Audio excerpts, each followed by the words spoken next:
Si Riley Grigsby nga ang bagong temporary import ng Barangay Ginebra para sa Season 50 Governors Cup habang nagpapagaling pa si Justin Brownlee. Si Justin Brownlee ay kaka-champion lang nila sa Season 50 Commissioners Cup at nakuha pa niya ang ika-4 niyang Best Import Award at ika-7 championship niya overall. Pero since nagpapagaling siya ngayon, hindi muna siya makakalaro sa Governors Cup. Kaya kumuha muna ang Ginebra ng kapalit. Si Riley Grigsby yung pinili nila para punan muna yung slot ni Justin Brownlee. Resident import pa rin si Justin Brownlee ng Ginebra since 2016, 7 times champion na siya sa PBA at considered pa rin na yardstick ng mga import sa Governors Cup. Sabi nga ni Coach Tim Cone, si Justin Brownlee pa rin ang import nila sa Commissioners Cup, pero for Governors Cup Riley Grigsby muna.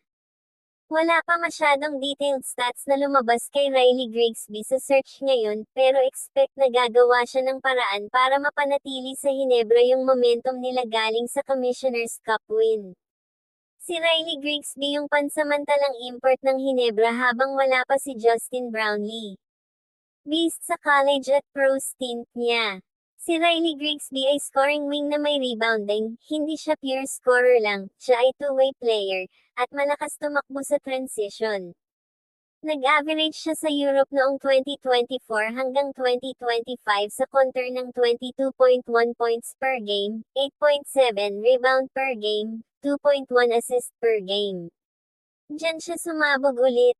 Si Riley Grigsby ay makakatulong sa Ginebra sa Governors Cup, sa kanyang heavily defended at rebounding, siya ay 6'6" wing na nagre-rebound.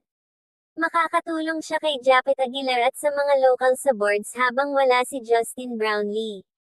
Hindi siya kasing clutch ni Justin Brownlee pero may tira siya, nasa 38% from tres.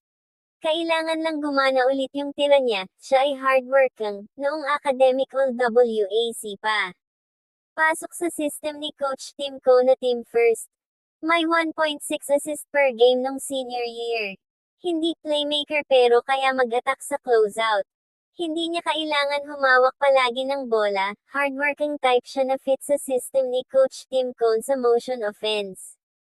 Hindi siya kapalit ni Justin Brownlee na 1-to-1. Si Justin Brownlee kasi 29.5 points per game sa Commissioners Cup.